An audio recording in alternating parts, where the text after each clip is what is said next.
Iblis ni asal nama dia adalah Azazil. Tuan-tuan tahu siapa Azazil? Azazil ini adalah manusia ataupun golongan makhluk yang hidup di bumi generasi keempat.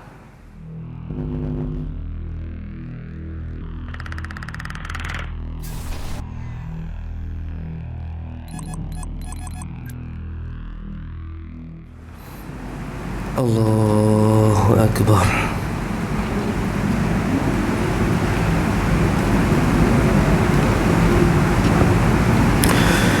Astaghfirullahal azim alladzi la ilaha illa huwal hayyul qayyum wa atubu ilaik.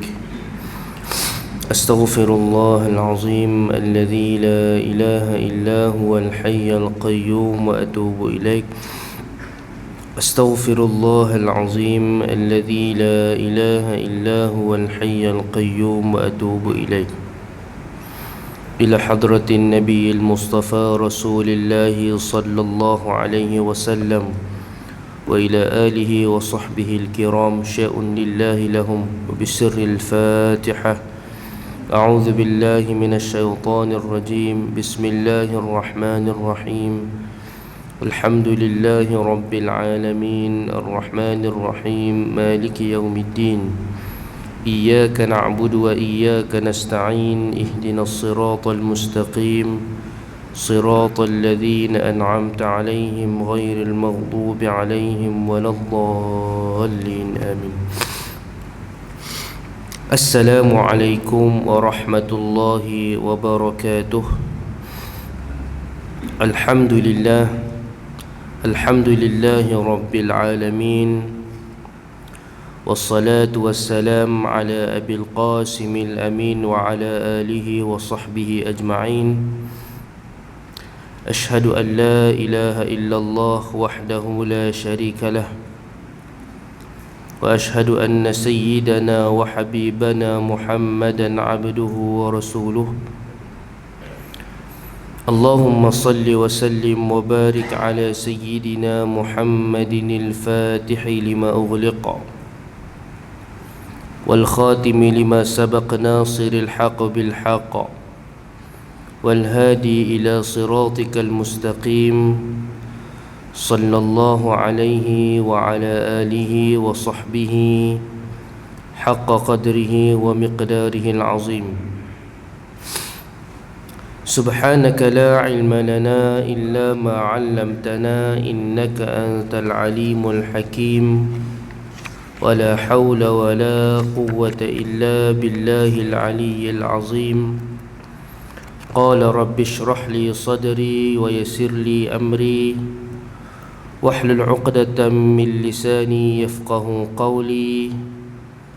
اللهم علمنا ما ينفعنا وارزقنا علما نافعا. اللهم آمين. أما بعد.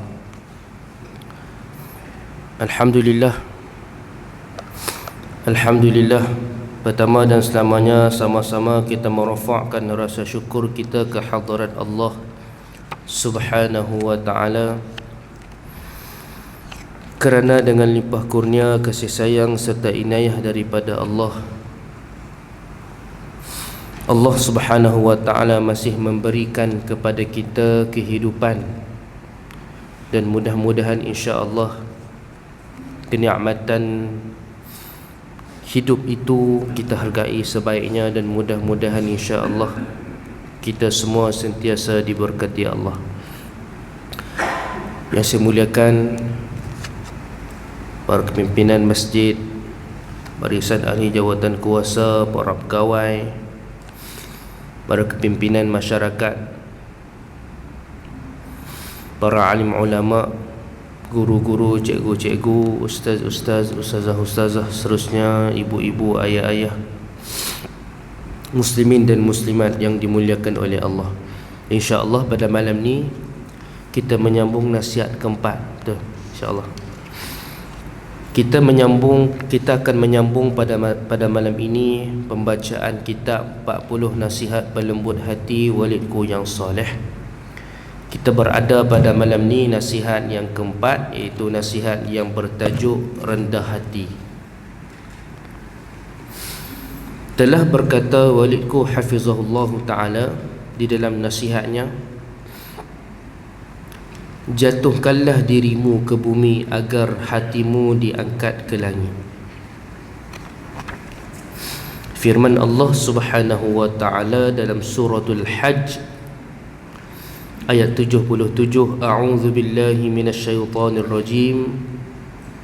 Ya ayyuhalladzina amanu ruk'u wasjudu wa'budu rabbakum waf'alul khaira la'allakum tuflihun. Sadaqallahul azim. Wahai orang-orang yang beriman, rukuklah kamu, sujudlah kamu, sembahlah Tuhanmu dan buatlah kebajikan supaya kamu mendapat kemenangan. Muslimin dan muslimat yang dimuliakan oleh Allah Subhanahu wa ta'ala sekalian,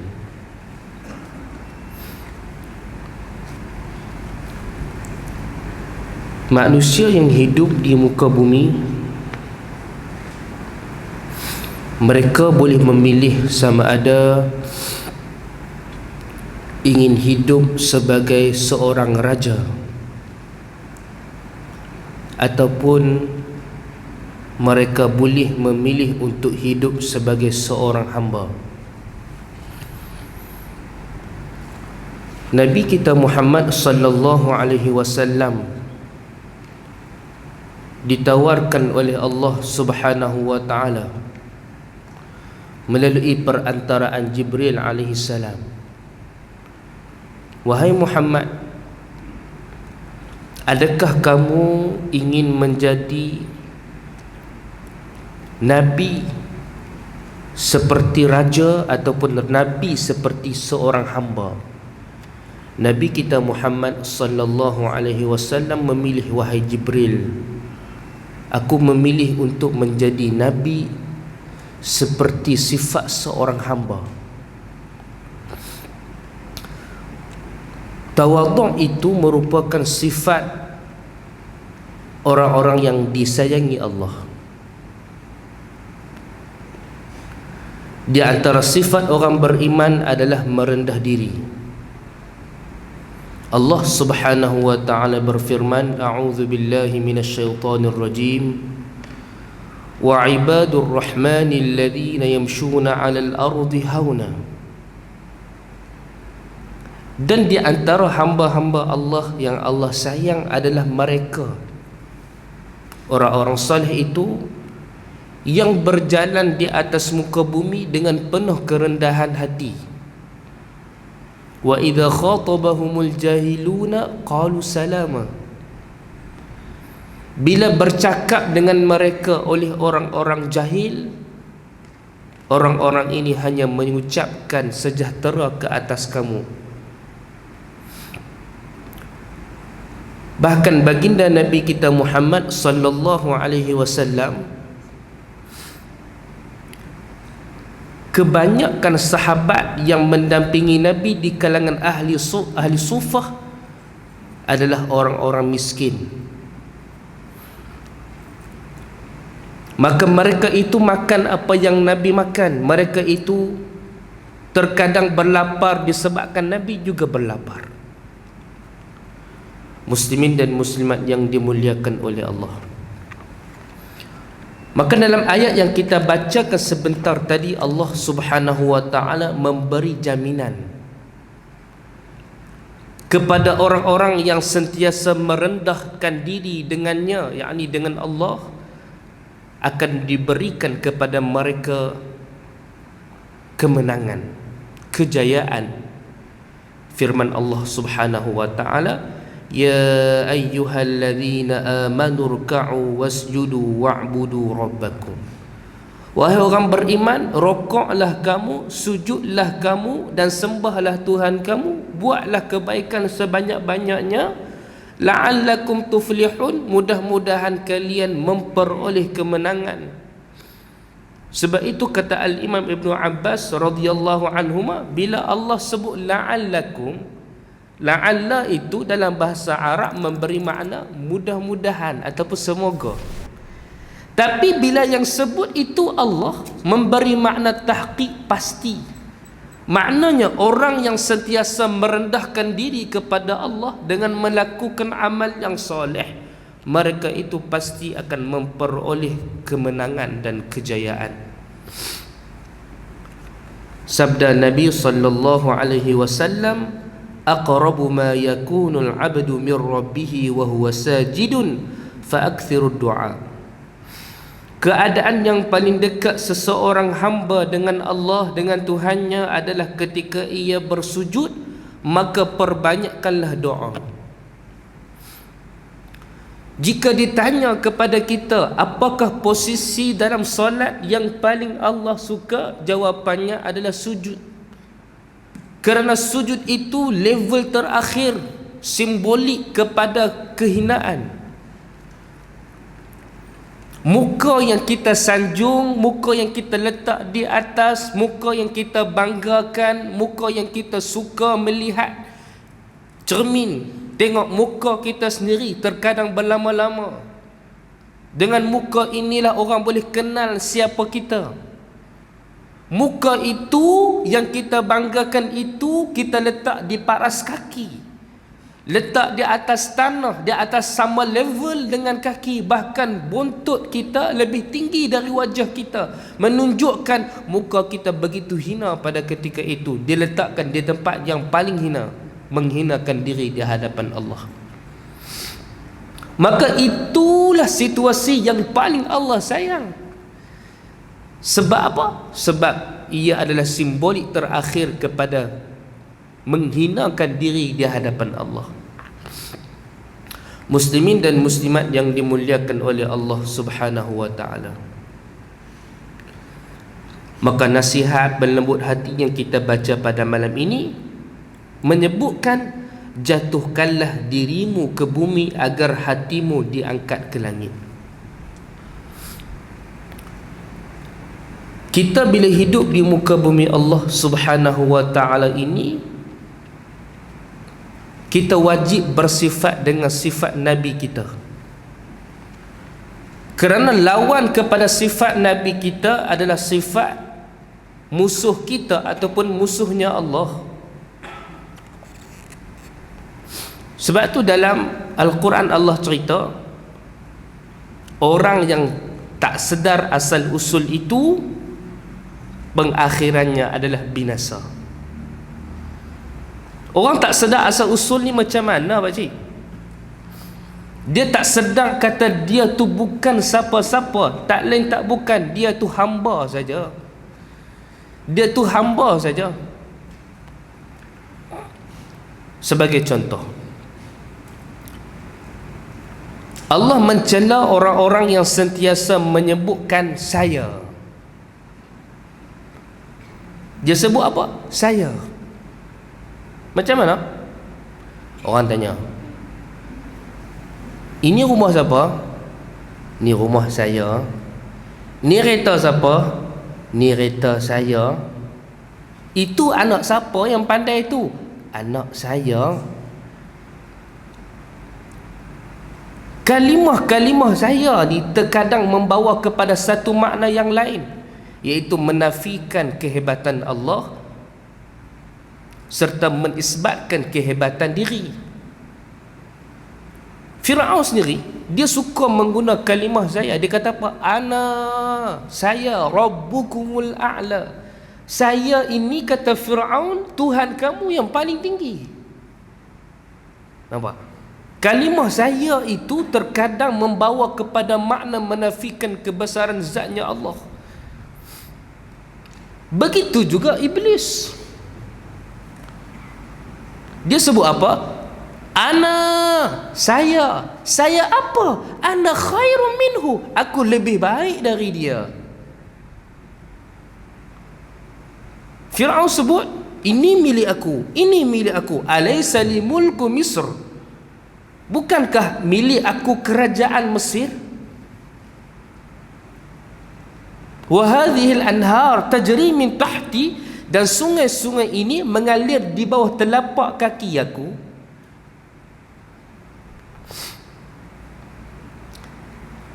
Wa indi mafatihul ghaib. Maka di kalangan manusia ada yang sentiasa mengisbatkan kalimah saya, milik saya, harta saya, kepunyaan saya, maka pengakhirannya adalah binasa. Kaedahnya macam mana? Kena isbatkan itu dulu kepada Allah. Alhamdulillah, ni pinjaman daripada Allah. Ni anak siapa pandai sangat ni? Alhamdulillah, Allah Ta'ala bagi. Ni kereta siapa cantik ni? Alhamdulillah, Allah pinjamkan seketika. Gunakan kalimah tu supaya kita sedar asal usul kita. Tidak ada suatu pun di dunia ini milik kita. Sebab itu kalimah ananiyah ni, orang yang menyebutkan saya, milik saya, harta saya ni, namanya dalam tasawuf adalah ananiyah. Ananiyah ni apa Pak Long? Merasa diri keakuan. Aku lah. Siapa paling hebat? Aku lah. Siapa paling kaya? Aku lah. Siapa paling mantap? Aku lah. Siapa paling cerdik? Aku lah. Semua dia rasa dia. Dia tak boleh nak rasa orang lain lebih daripada dia. Itu sifat keakuan. Kena buang hak tu. Selagi mana benda tu ada dalam diri kita, bertapak dalam diri kita, tuan-tuan, itu sifat iblis laknatullah. Merasa aku lebih daripada dia. Tuan-tuan tahu siapa iblis? Iblis ni asal nama dia adalah Azazil. Azazil. Tuan-tuan tahu siapa Azazil? Azazil ini adalah manusia ataupun golongan makhluk yang hidup di bumi generasi keempat. Sebelum kita duduk ni, sebelum golongan manusia hidup kita ni, ada lagi golongan makhluk sebelum tu, namanya Banul Jan, Abal Jan. Di kalangannya adalah mula-mula main dengan Abul Jan. Golongan manusia ni dia adalah jin. Hidup mereka ni adalah berlumba-lumba kekayaan, sikit-sikit berbunuhan. Mai golongan dia pula selepas tu generasi kedua, namanya Banul Jan. Seterusnya ada generasi keempat, kelima, keenam. Salah satu manusia ataupun makhluk yang hidup di generasi keempat itu namanya Ifrit. Ifrit ni dia tak suka dekat depan ni. Dia tak suka dekat depan ni. Hampa duk bergaduh sana sini. Kita hidup ni kena makmurkan muka bumi dengan ibadah kepada Allah. Apa yang hampa buat? Dia tak mau kat depa. Dia kuat beribadah sampai dikatakan Ifrit ini setiap waktu solat dia akan solat, memperbanyakkan solat, sampai dalam riwayat menyebutkan tidak ada di bumi ini sejengkal melainkan di situ pernah Azazil sujud padanya. Tuan-tuan bayang tengok, solat tak berhenti. Sampai Allah Ta'ala begitu redha kepada Azazil, sayang kepada Azazil, dan dia maha mengetahui apa yang akan berlaku kepada Azazil suatu hari nanti. Pada ketika itu Allah mengangkat Azazil duduk bersama dengan malaikat. Dia duduk dengan malaikat. Dia bukan malaikat, dia duduk dengan malaikat. Allah. Sampai satu tahap disebabkan ibadah dan keilmuannya itu begitu tinggi. Tinggi keilmuan dia, ibadah dan takwanya begitu tinggi. Waktu tu Allah melantik dia sebagai ketua malaikat. Dia dengan malaikat sama level lah. Bahkan dia lebih tinggi daripada malaikat. Dia ketua malaikat. Nak kata apa?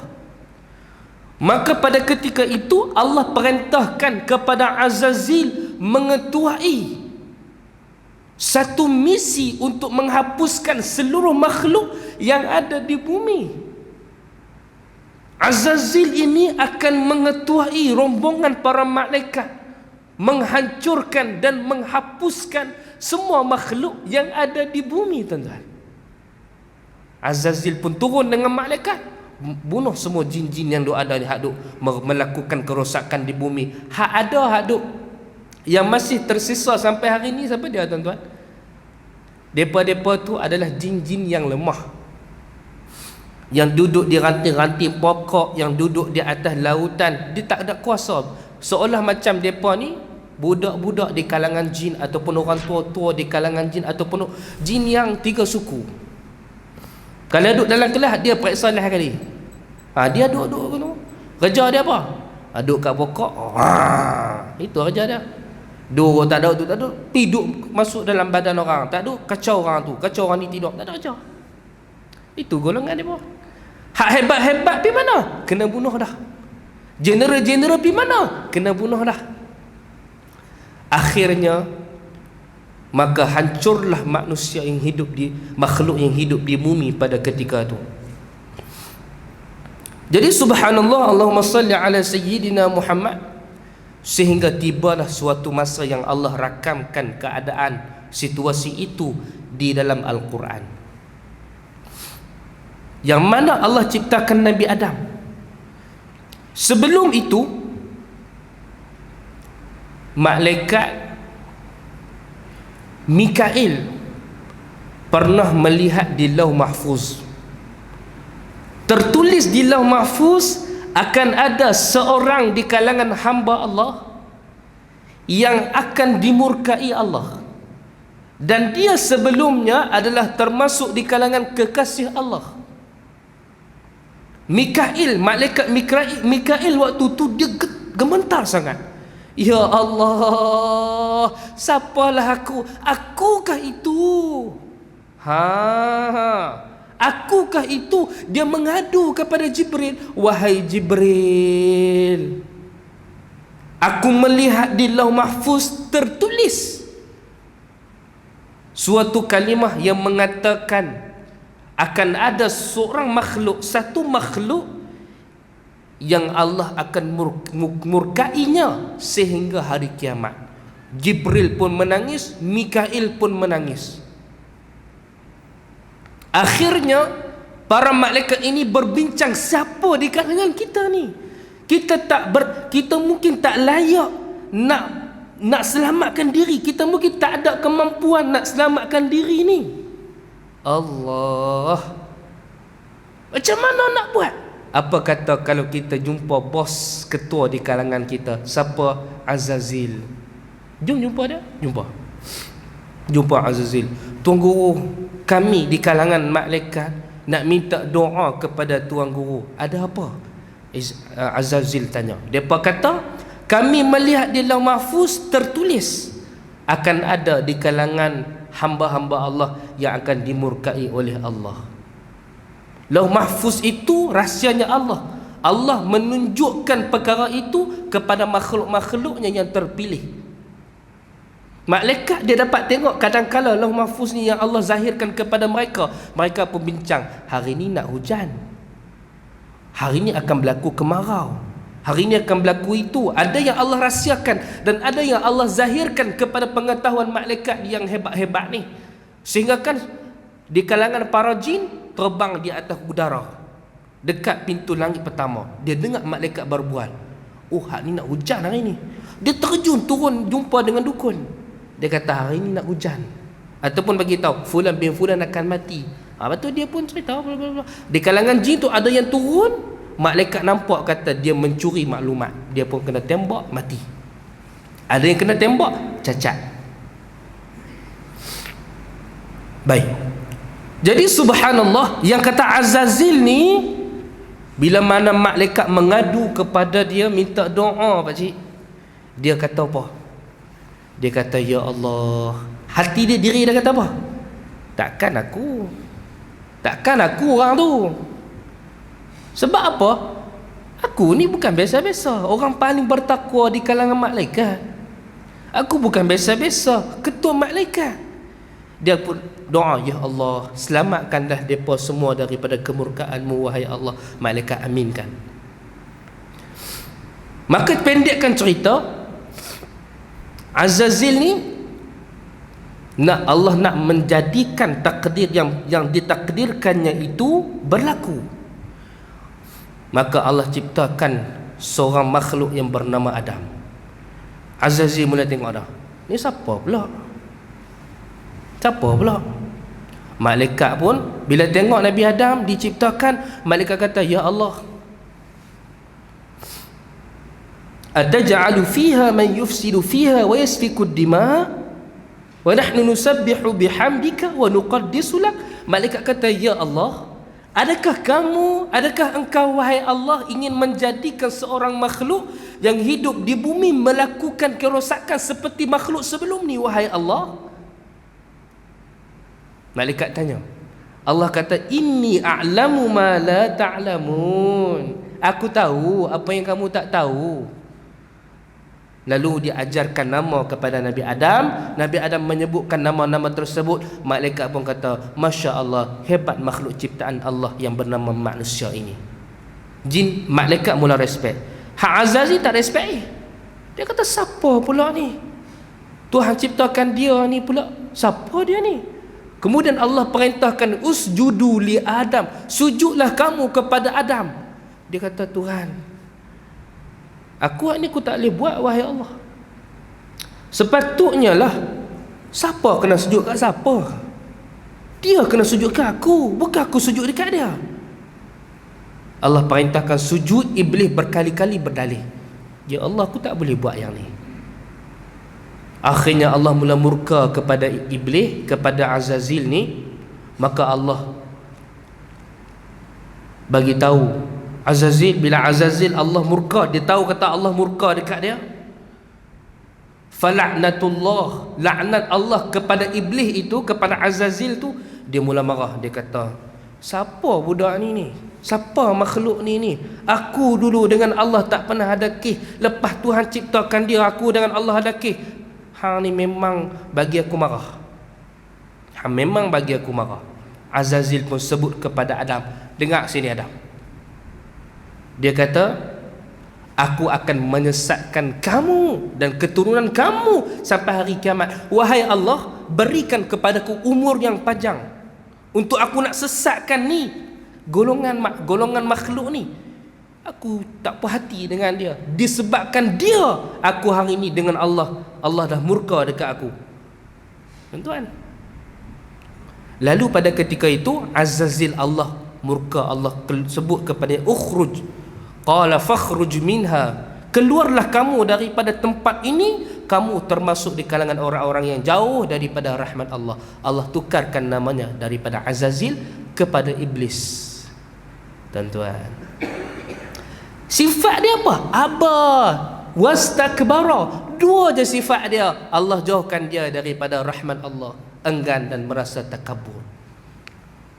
Tuan-tuan, sebab itu bila ada sifat tinggi diri, takkan masuk syurga.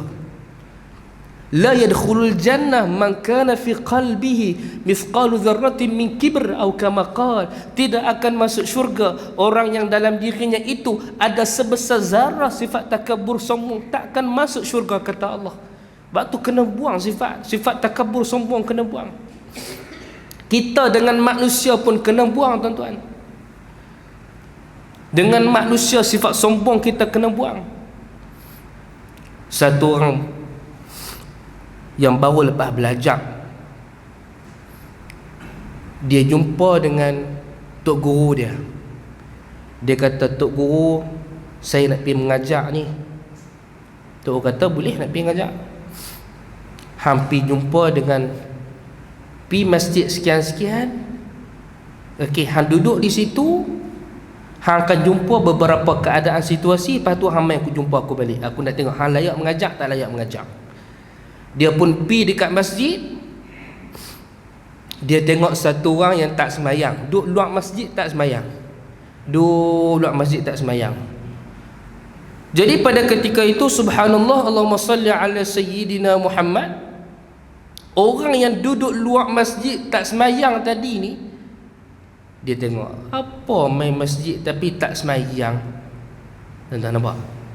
Dia rasa tak puas hati tu. Rasa lebih daripada orang tu. Duduk tak duduk, dia kata apa? Astaghfirullahalazim.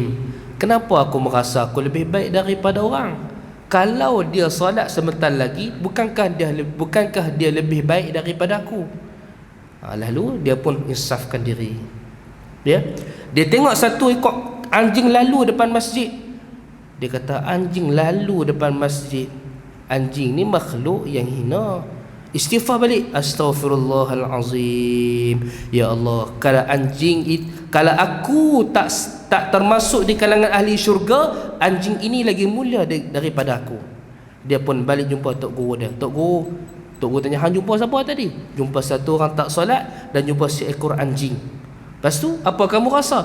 Pertama, saya rasa saya lebih baik daripada orang tu sebab saya solat, dia tak solat. Tapi saya sedar kalau dia solat, dia lebih baik daripada saya boleh jadi. Anjing itu, saya sedar kalaulah saya termasuk di kalangan ahli neraka, anjing itu lebih baik daripada saya. Maka tok guru kata, kalau macam tu kamu layak mengajar. Sebab apa? Sebab orang ni kalau dia rasa lebih daripada orang lain, maka ilmu itu bukan ilmu yang bermanfaat. Dia bagi ilmu kepada orang, orang mendapat ilmu yang tidak ada manfaat. Ilmu bermanfaat ini adalah perpindahan ilmu. Itu ilmu yang bermanfaat. Tuan-tuan tahu apa perpindahan ilmu? Satu orang guru, satu orang ustaz, dia telah pun ada sifat-sifat ataupun perasaan mujahadah, ketakwaan tu. Dia ada sifat sabar, dia ada sifat merendah diri. Bila dia sampaikan kepada orang, orang rasa nak beramal. Itu ilmu yang bermanfaat. Tapi kalau ilmu perpindahan ni, ustaz sampaikan hukum, kita faham, ataupun sampaikan sesuatu, kita faham, kita sendiri tak boleh nak beramal. Sama ada ustaz tu sendiri ilmu belum bermanfaat, ataupun ustaz tu ilmu dah bermanfaat, kita sahaja hati kotor, belum lagi dapat menerima ilmu tu. Ilmu bermanfaat adalah ilmu yang boleh menghasilkan redha Allah. Kalau kata semata-mata ilmu, siapa lebih alim kalau bukan iblis? Bahkan Allah sebut dalam Al-Quran, afara'aita man ittakhadha ilahahu hawa. Di kalangan manusia ada yang sesat, wa adallahu Allahu ala ilmin. Walaupun dia orang berilmu, Allah sesatkan dia dengan ilmu-ilmu dia. Muslimin dan muslimat, hadirin dan hadirat yang dimuliakan oleh Allah. Sebab itu hidup kena ada merendah diri. Ajak diri kita pak cik, bila kita jumpa orang muda, kita kena merasakan dia lebih daripada kita. Saya pula bila jumpa orang yang lebih tua, kita kena rasa dia lebih daripada kita. Sebab apa? Bila kita tengok orang lebih tua daripada kita, kita kena sebut dalam diri kita, dia lebih banyak amal daripada aku. Bila orang tua tengok orang muda pula, kena sebut dia lebih kurang dosa daripada aku. Maka sebab itu Islam mengajarkan kepada kita untuk sentiasa merendah diri di kalangan sesama makhluk. Nabi kita Muhammad sallallahu alaihi wasallam, ya, satu hari pernah duduk dengan para sahabat, tiba-tiba satu orang Arab Badawi, ya, dia tarik ridak Nabi sampai luka tengkuk Nabi. Sebab ridak Nabi tu, sejadah yang Nabi bawa tu kainnya keras. Akhirnya Nabi kita Muhammad sallallahu alaihi wasallam tak marah, sedangkan Sayyidina Umar duk kancing gigi dah, tuan-tuan. Macam mana boleh terbit sifat yang mulia, akhlak yang mulia? Bermula daripada merendah diri. Tuan-tuan, kita tak payah sembang bab akhlak, bab peribadi yang baik kalau tak ada merendah diri. Selama mana belum ada merendah diri, takkan mai akhlak yang terpuji. Kita pandang semua orang lebih rendah daripada kita. Mana mungkin kita nak berakhlak dengan akhlak yang baik? Satu orang budak jumpa dengan Nabi SAW, dia mai jumpa Nabi, dia pegang tangan Nabi. Wahai Rasulullah, bawa aku pergi jalan-jalan Zat. Nabi pegang tangan dia, bawa dia pergi jalan-jalan. Budak tu budak kecil, perempuan, hitam pula, tak comel. Nabi bawa dia pergi jalan-jalan. Tuan-tuan cuba bayang tengok. Jadi subhanallah, Allahumma salli ala sayyidina Muhammad. Maka bila kita rendahkan diri kita ke bumi, Allah akan angkat hati kita ke langit. Apa makna menjatuhkan diri kita ke bumi ni? Yang pertama, maknanya adalah perbanyakkan sujud ataupun solat. Perbanyakkan sujud ataupun solat. Satu orang sahabat minta kepada Nabi sallallahu alaihi wasallam kedudukan yang tertinggi di syurga. Nabi kata kepada dia, a'inni bi kathratis sujud atau kama qala.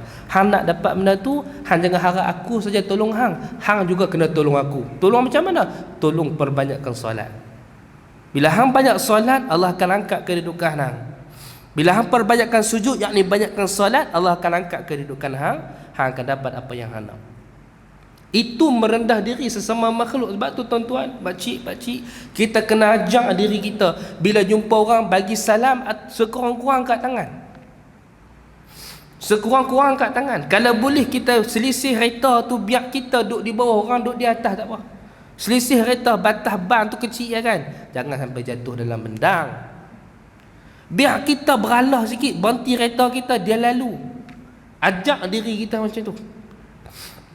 Ni lalu, budak kecil naik motor apa semua. Kita lalu, dia kena berhenti. Boleh, tapi ajak diri kita merendah diri. Bila ada sikit takabur, itulah ahli neraka. Sifat ahli neraka. Ajak diri kita angkat tangan. Bila jumpa dengan orang, angkat tangan. Angkat tangan. Supaya apa? Kita berakhlak dengan orang-orang yang soleh.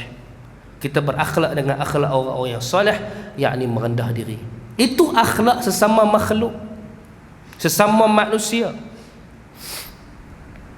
Begitu juga kita kena berakhlak, kita kena berakhlak dengan binatang pun kena berakhlak. Kita kena tengok kucing, kadang kucing mai dekat kita duk makan kat kedai, Masya Allah. Tengah duk makan, beli ayam seketui, kucing dia mai kat kita, tak pergi kat orang lain. Dia duk tarik kain kita. Berapa dia tarik tau? Allah Ta'ala gerakkan dia nak mai jumpa, nak uji kita. Hang ni ayam seketui pun kedekut. Berapa ringgit sangat seketui tu? Nak banding dengan nikmat yang aku bagi dekat hang tu, tak bagi tu. Bahkan kuih dengan kaki pula. Tuan-tuan, Allah Ta'ala uji. Ulama sebut apa? Satu orang ulama bila dia tengok seekor kucing jalan di atas tu, atas besi-besi gitu, daripada sudut bawah, dia tengok daripada bawah, kucing jalan di atas satu besi. Dia kata, Masya Allah, kucing sebenarnya lebih mulia daripada kita sebagai manusia. Sebab apa? Sebab takwanya, tawakalnya lebih tinggi daripada kita. Cuba kita berjalan atas besi tu, tak cari mampu. Kucing boleh berjalan tu, tawakalnya tinggi. Maka itu merendah diri ataupun berakhlak dengan binatang pula. Itu yang Islam ajar kepada kita. Sebab itu, ingatlah, kalau kita tak berakhlak dengan binatang, boleh mengundang kita termasuk di kalangan ahli neraka. Kalau kita berakhlak dengan binatang, walaupun binatang itu binatang yang terhina, boleh menjadikan kita termasuk di kalangan ahli syurga. Siapa nampak benda tu? Bukankah satu orang wanita Nabi sebut dia termasuk di kalangan orang yang suka berqiyamul lail, suka beribadah, suka berpuasa, tetapi termasuk di kalangan ahli neraka hanya disebabkan dia tak bagi makan dekat kucing dia. Dia anggap kucing ni apa? Kucing bukan orang, mati pun tak apa, baby lah. Dia anggap benda kecil lah. Dia masuk neraka disebabkan itu. Bukankah seorang wanita di kalangan Bani Israel yang disebut sebagai penzina, dia bagi makan kepada seekor anjing, Nabi kata faqad ghufira laha atau kama qala, diampunkan dosa oleh Allah Subhanahu wa taala. Tuan-tuan, maka yang lebih tinggi daripada itu adalah akhlak kita dengan Allah, merendah diri kita dengan Allah. Sebab apa? Sebab kita kena sedar bahawasanya tidak ada satu pun milik kita, melainkan semuanya adalah miliknya Allah Subhanahu wa taala. Maka orang yang rasa dia memiliki sesuatu, sebenarnya dia orang yang tertipu. Dia umpama macam orang yang pakai minyak wangi lah. Orang yang pakai minyak wangi selalu tertipu. Macam tu juga orang yang pakai baju baru selalu tertipu. Orang tengok daripada jauh, amboi Pak Long, wangi kita renyah renyah. Orang tengok maklong-maklong, cantik hari ni, baju baru, beli mana? Awal beli baju raya, maklum pun renyah. Tak apalah renyah, tak apalah. Tapi apa kita rasa waktu tu? Kalau kita rasa best, kita rasa seronok, kita orang yang tertipu lah. Orang bukan puji kita, orang puji baju kita. Betul tak maklong? Orang bukan puji kita, orang puji wangi, minyak wangi itu hak kita dok best. Kenapa? Tuan-tuan. Jadi subhanallah, Allahumma salli ala sayyidina Muhammad. Maka yang lebih daripada itu adalah bila mana kita merasa kita bersifat ataupun berakhlak dengan akhlak merendah diri di hadapan Allah Subhanahu wa taala, maka insya-Allah Allah Subhanahu wa taala akan mengangkatkan kedudukan kita di sisi Allah Subhanahu wa taala. Kita bagi contoh satu orang sahabat namanya Sayyidina Umar. Sayyidina Umar seorang yang sangat merendah diri. Satu hari pernah dia nak pergi menawan Rom dengan tentera-tentera dia. Dia pakai baju compang-camping kerana dia terpengaruh dengan akhlak Rasulullah sallallahu alaihi wasallam, iaitu pakaian itu bukanlah segala-galanya. Tapi kalau kita boleh memakai pakaian yang baik, itu satu yang baik, tapi bukanlah itu bukanlah itu ukuran Allah. Ukuran Allah pada takwa kita. Ya. Dia keluar nak pergi menawan negara Rom pakai baju koyak. Orang kata dekat dia, wahai Tuan Amir, Amirul Mukminin, pakai apa baju macam ni? Pakai baju elok sikit. Dia tak jawab. Dia naik kedai. Orang kata dekat dia, wahai Amirul Mukminin, kenapa naik kedai? Naiklah elok sikit. Dia kalih dekat kawan tadi ni. Orang tanya, kenapa naik kedai? Awak tak ada kuda, tak ada unta hebat sikit. Dia kata apa? Wahai Fulan, aku mulia bukan kerana harta, tapi aku mulia kerana Islam. Dia pun pergi dekat negara Rom. Sampai depan gerbang pintu kerajaan Rom, orang tanya dekat dia. Kebetulan waktu tu dia dengan khadam dia pergi sekali, dan beberapa tentera dia pun ikut sama. Terkadang dia duduk di atas kedai, terkadang khadam dia duduk atas kedai. Dia tarik khadam dia sampai depan pintu kerajaan Rom tadi. Dia tanya, siapa kamu? Kamu nak jumpa siapa? Dia kata, saya Amirul Mukminin Umar ibn al-Khattab. Dia berkata, kalau macam tu nak ambil kunci ni, kunci istana kerajaan Rom, ambil dekat hang. Khadam pun tanya, wahai Fulan, kenapa begitu mudah kau beri kepada Amirul Mukminin? Kata lelaki itu, kami telah pun membaca dalam kitab-kitab kami, jika datang seorang lelaki yang pertama sifatnya ataupun ciri-cirinya mempunyai 12 kesan jahitan pada baju, yang kedua memuliakan khadamnya lebih daripada dirinya, yang ketiga naik keldai, maka pada ketika itu janganlah kamu berperang dengannya, kamu tak akan menang. Maka Sayyidina Umar radhiyallahu taala anhu diberikan kunci tersebut, maka takluklah dia akan kota Rom. Muslimin dan muslimat, hadirin dan hadirat yang dimuliakan oleh Allah, maka dalam nasihat ini menyebutkan kepada kita, jatuhkanlah dirimu ke bumi agar hatimu diangkat ke langit. Maknanya hidup kita kena sentiasa merendah. Pada ketika itu hati kita akan dinilai oleh Allah Subhanahu wa taala, yang mudah-mudahan bila mana Allah pandang hati kita, Allah akan menjadikan kita termasuk di kalangan golongan manusia-manusia yang tinggi darjatnya di sisi Allah Subhanahu wa taala. Mudah-mudahan Allah berkati pertemuan kita pada malam ini. Segala yang baik daripada Allah, segala kekurangan daripada saya, hakikatnya semua dari Allah. Saya mohon ampun kepada Allah, mohon maaf kepada seluruh yang hadir. Saya sudahi dengan billahi taufiq wal hidayah. Wassalamualaikum warahmatullahi wabarakatuh. Al-Fatihah. Bismillahirrahmanirrahim. Alhamdulillahirabbil alamin, arrahmanir rahim, maliki yaumiddin. Iyyaka na'budu wa iyyaka nasta'in. Ihdinas siratal mustaqim, siratal ladzina an'amta 'alaihim ghairil maghdubi 'alaihim waladdallin. Amin. Allahumma fa'na bima 'allamtana wa 'allimna ma yanfa'una wa faqihna faqihna wa qurbat lana fi dinina maqta'ta wa dzakar rabbana atina fid dunya hasanah wa fil akhirati hasanah wa qina 'adzaban nar. Sallallahu 'ala sayyidina Muhammad wa 'ala alihi wasallam. Alhamdulillahirabbil alamin. Assalamualaikum warahmatullahi wabarakatuh. Subhanakallahumma wa bihamdika asyhadu an la ilaha illa anta astaghfiruka wa atubu ilaik. Bismillahirrahmanirrahim. Wal 'asri innal insana fi khusr illa alladhina amanu wa 'amilus solihati wa tawassaw bil haqqi wa tawassaw bis sabr.